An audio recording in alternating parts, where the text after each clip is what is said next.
That's fucking delightful.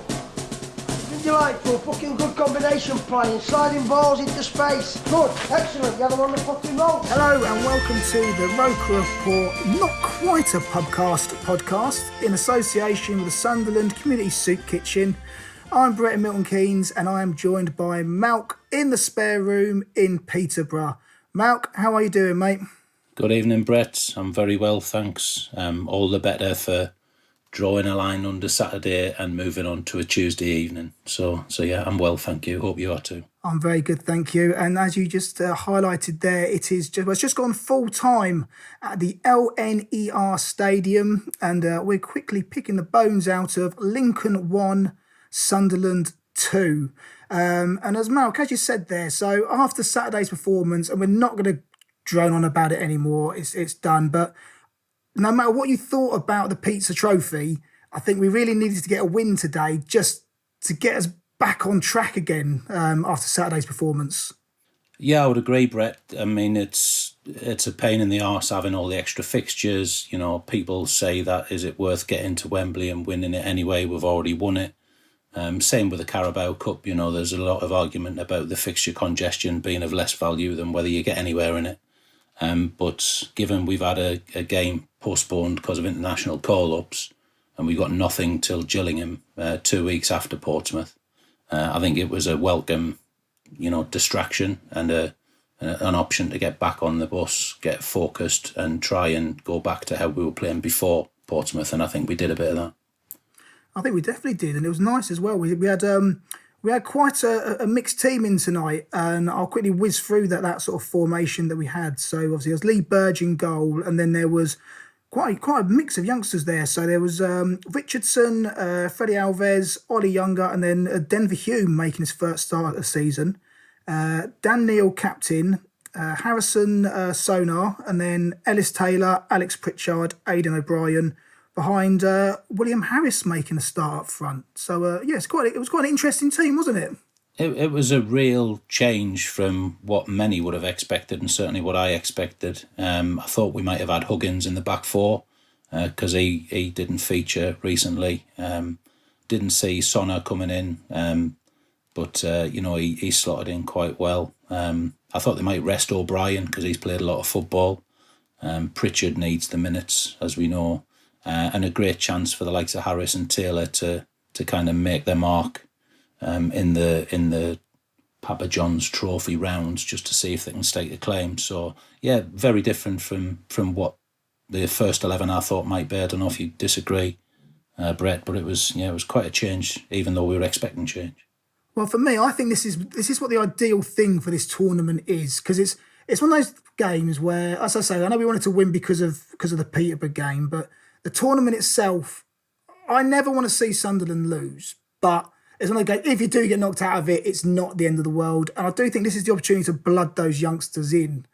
You know, we've seemed to have the league team, the League Cup team, and then we've got the Pizza Trophy team. And I think that's what this is. Like I say, like Harris coming in, showed what we can do. I thought Ellis Taylor played well. I thought the lads at the back, Ollie Younger and Frederick Alves, I thought they played really well tonight. Yeah, I would agree. I mean, there was a couple of occasions. I think Alves was stronger than Younger, but then he's a fair bit older as well. I think he's a bit more mature. There was a couple of occasions when Ollie Younger gave the ball away cheaply in the first half. But, he made up for that with some good play and some good strong tackles, as we come to expect from him, to be honest. When he does play, he really gets stuck in. So, yeah, good performances front to back, I think, from the youngsters. Obviously decorated in between with some of the senior pros, and a couple of them really shone tonight for me, but we'll come on to that as we go, I'm sure. Well, let's talk about those goals. Now, there might have been a few people who hadn't realised it was a 7 o'clock kickoff today, and they might have missed Dan Neil's cracker after 1 minute and 30 seconds. Some of those people might have been doing the washing up and had a text from someone like Malc to say, what a start, and then realised that they've missed the start of the game, like myself did. I did catch up. What a goal, though, Malc. I'll let you explain it, because, what a start by Dan Neil. It was, yeah.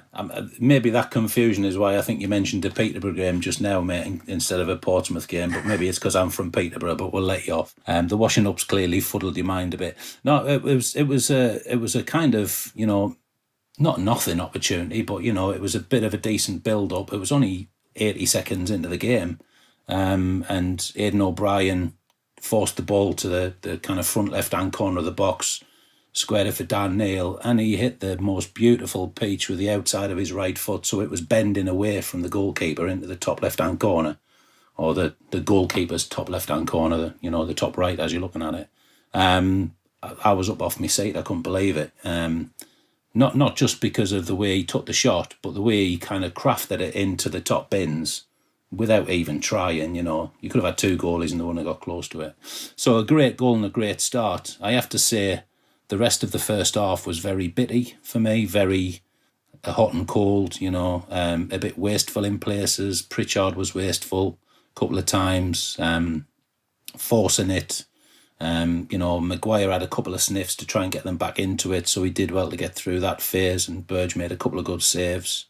But yeah, that for me, that and where O'Brien hit the woodwork in the top corner on the 40-odd minute were the only 2 real moments of quality in the first half. And Dan Neil, yeah, absolutely sublime. Really, really good to see him back on the pitch. No, he did make it look effortlessly there. Yeah. And you did mention there our old friend Chris Maguire. There was literally a 3-minute period where he had 3 shots that Burge, to be fair to him, did well to get. He saved all of them. And you kind of had that hot, because whenever we play like one of our ex-players, especially someone like Maguire, you can just think he's going to score at some point against us, isn't he? But I say Burge stood up to the task, at that moment especially. Yeah, around 33, 34 minutes, he made 2 or 3 good saves. I mean, you could argue that none of them were, real goalkeeper extremity saves. They were close to him, but they were bloody powerful shots. Before the game, when I saw Maguire's name on the sheet, I was actually more bothered about his potential shithousery against some of the youngsters we had in there, rather than, because for us, he had a few Chris's cameos, as we sometimes used to call them, where he'd turn up for 7 minutes, hit a couple of worldies, and then he'd do out for another 93 minutes, 90 minutes or whatever.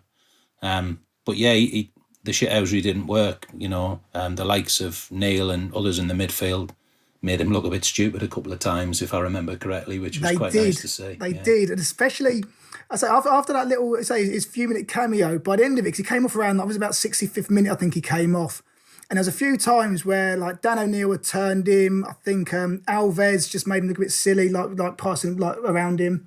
And it kind of felt like when I sort of was playing 7-a-side football when I was like in my early 30s and didn't play for 6 months when my daughter was born. And when I came back, there was a lot of like 19-year-old lads who were just literally running it around me for fun. And I felt for him then. He's just like an old man who can't keep up with these young kids. Yeah. And they were making him look silly. And I think they took him off for his own good in the end.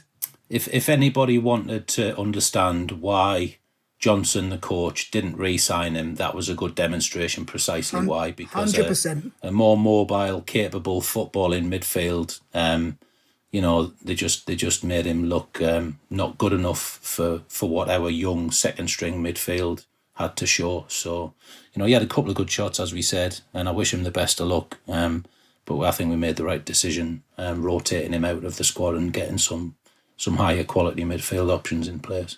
No, definitely agree with you there, Malc. Definitely. So into the second half again. It wasn't full of action, but we had a little play where it was a good passing move sort of throughout the team. The ball goes out wide to that man Dan Neil, floats a lovely ball in. O'Brien gets on the end of it, and then Danny and Frankie were saying it's Wearne. He basically bundled it in for his first goal on his debut. Absolutely delighted for the lad. And it's there at that point. It's Sunderland 2-0 up. So it's good to see these youngsters getting on the score sheet, Malc. It is, yeah. I mean, Neil almost put young Harris through about 10 minutes before that, but the goalie spread himself well and got a hand on the shot. So, Dan Neil was involved, all the way through, setting up, a couple of the youngsters. But yeah, that cross that came in their goalkeeper was quite an inexperienced keeper, so you have to have a little bit of sympathy for him. I think he was 18 or 19, the commentary team mentioned. He didn't clear it, and Wearne, he just bundled it in off his left shoulder blade, I think. But they all count, and he'll remember he it won't for the care rest of a his jot career. right now, Malc. Absolutely. He'll be absolutely ecstatic about that. But yeah, there were other chances. Like we said, Harris had a one-on-one with the goalie, but he just kind of overstretched it a little bit. There's a lot of opportunities in the second half where, again, Pritchard I thought was a combination of a little bit greedy and a little bit overly ambitious with long-range shots, and that free kick, that was more of a rugby union conversion. So yeah, a good second half, and probably a bit more creative than the first half, even though the quality of the goals was very different. But the lads saw it out right to the final minutes before they let a little bit of a consolation in, which was a shame. But it was a good professional performance apart from that. Yeah, it would have been nice for Burge to have kept that clean sheet, wouldn't it? It was a shame for. I don't think, and I think again, the guys touched it during the commentary. You can't really blame him for that. It was a 30-yard drive. Monsmer's low for a row of bodies. No one's sort of blocked it, and it's gone in the bottom corner. So it's a shame for Burge. Because I thought he had a decent enough game today. He deserved a clean sheet, but it is what it is. We're back on the bus with 3 points in the group stages. Yeah. I think it actually took a little nick, if I'm honest. It's hard to tell with the quality of the single camera view from the EFL guys, but I think it took a minor deflection, and that's probably what wrong-footed Burge. But we'll possibly never know. But yeah, he probably deserved the back four youths that we mentioned. And Burge, I think, did deserve a clean sheet, but you have to take those ones when they go in. Yeah, I wanted to say in the back four then, I thought Denver Hume, I thought he started quite slowly, but he kind of grew into the game. And I think for him especially, it's good to get minutes in the legs. It's going to be quite an interesting battle we've got at that left-back position going forward, isn't it? Yeah, he did grow into the game. I thought he was really quiet in the first half. There was a few opportunities where instead of driving forward and putting it round his man and going for it, he passed sideways or backwards. So I was a little bit disappointed with him in the first half. If we were doing player ratings, I wouldn't have given him a very good score for the first half. But in the second half, he had a bit more of a go. Started doing his little jinking, cutting inside runs, and he created a few decent opportunities to drive up the pitch. So, and the fact that he did that in the second half when he's short on match minutes does suggest that maybe his fitness is already picking up, and he's getting back to close to full match fitness. But he's going to have a job getting back in the team anyway, with the way Huggins and Sirkin are both playing. Yeah, and Huggins definitely can play either side. So yeah, those guys are going to take some dislodging, I think. He's going to have to wait patiently for his turn, and then obviously that we've got next week the fixture against Man United's under-21s. Coming up. So obviously we've got a mixture of players away still in international duty. Would you sort of pretty much keep the same sort of lineup next week? I liked your thinking earlier on, to be honest, Brett, where we've kind of got the first team for the league at the minute, and yeah, they had a bit of a brain fart on Saturday, but we've already put that behind us. Then we've got a team for the Carabao, then we've got another team for the Papa Johns. I'd probably mix and match the teams between the two cup run-out teams, because when it was Wigan that we played in the Carabao last away, wasn't it? And we won that 2-0 away. That was a convincing performance as well. So I think the coach will just try and rotate and keep people happy while we've got the international break, nurse a few people back to full fitness, get a few people more match minutes where they need them, like the likes of Hume and arguably Pritchard possibly does as well, and try and keep the winning spirit going, because confidence takes a big dent when you have a situation like we had in the last league game. But drawing a line under that with two cup games and cup wins, even though they're not like the same first team run out, that's definitely going to help them to forget that and move on. No, definitely that. Now, I was going to ask you the question first about who your man of the match was going to be, and I think without a shadow of a doubt, I think everyone's going to say Dan Neil, but it got me thinking during that second half, where thinking more towards the league games, and as we said beforehand, so we've got Dan Neil and this Evans or 09 is really the 3 out of 2 for them two positions. You know, do you think, because the 09 came on today and he's got injured again, but do you think if all three fit, who would you play in that centre of the park? I would keep Neil in the team for the next cup game. That it's the Man U kids, isn't it? Yeah. I would keep Neil in there, but I would try him maybe with Evans at least for half an hour or something. Yeah. Because I think Evans is the one shoe-in for those three because of his composure at the back, just in front of the back four. You know, see how Neil goes. 09, bless him, you cut his arm and he bleeds red and white. But at the minute, we were saying before we came on air, weren't we, Brett? The guy looks like he's made out of bloody tissue paper at the minute. If he's not re-popping his shoulder out, he's getting a whack on the head, or looks like he got a big knee in the spine and the kidneys today, you know. So maybe he needs a bit of rest for his own medical recuperation. I don't know, but I think he does. Because I think we were saying there because at first when he first went down, I thought it was his shoulder again, and my first thoughts were, why the hell is he playing in this game anyway? There's no need for him to be on, no need to even bring him on at 2-0 up for this sort of match, and then for him to get injured after minutes. And because at first I thought it was his shoulder, but as he came off, and it looked like his kidneys, his rib kind of area. Yeah. So yes, actually, I agree with you, Malc. Just give him a little bit of time because I think 09's probably his own worst enemy, where he wants to play all the time, and if the gaffer says, "Are you fit to play?" he'll say yes, no matter what. Yeah, I agree. You know, and it's to his credit, but I think it's like he can be his own worst enemy on that sense. Yeah. To be fair, I think it was a foul. You know, the bloke went up into his back, leading with his knee. So, but the ref didn't even blow it for a bloody foul. He didn't even stop it for a while, did he? I don't think. So you know, we might be talking about the bloke getting injured when, you know, it was a bit of foul play against him. But yeah, I didn't really see the sense in putting him in the position that the coach did. And then he gets another knock and you think, well, you know, does he just need to be rested and allowed to fully recuperate? I don't know. Well, Malc, I think Dan O'Neill's my man of the match anyway today. I don't think, arguably, there's no one else. Do it for yourself, though. Anyone else deserves a special mention on their performances? I was chuffed for the two young lads, Wearne and Harris. You know, like we say, Harris had that little opportunity. Wearne got his goal off his left bicep or whatever it might be. Sonner looked decent in the middle next to Dan Neil. Obviously, you're not really going to look like a maestro like Neil is, but he was solid, whilst unspectacular. But you know, that's what you need with somebody partnering up with Dan Neil. So the honourable mentions for the kids, definitely. Burge, like we said, nearly got a clean sheet. I think there was a probable deflection for that consolation goal. But yeah, for me, Dan Neil was man of the match by a country mile. And even if you said who's the best player on the pitch, for both sides, you know, he was head and shoulders above everybody in a red and white shirt on the evening as well, which I have to say was very confusing watching. My daughter walked in actually when I was watching the match, and she was like, "Daddy, they're both playing Sunderland colours. Which one are you watching?"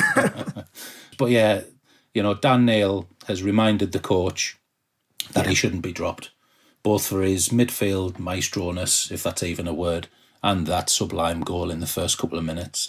So let's see what the coach does to resolve the midfield decisions off the back of that, because he's given them a lot of positive problems to take on. That's good. Well, Malc, that's we're about done here then. I can say thank you very much for your time this evening. No, likewise, Brett. Yeah, cheers, mate. It's nice to see the lads chalk a win and forget about the past. I'm not even going to mention that horrible team down south again. No, and nice to chat to you, mate. I'm not going to call them Peter again that you kindly highlighted. Cheers for that, mate. Appreciate it.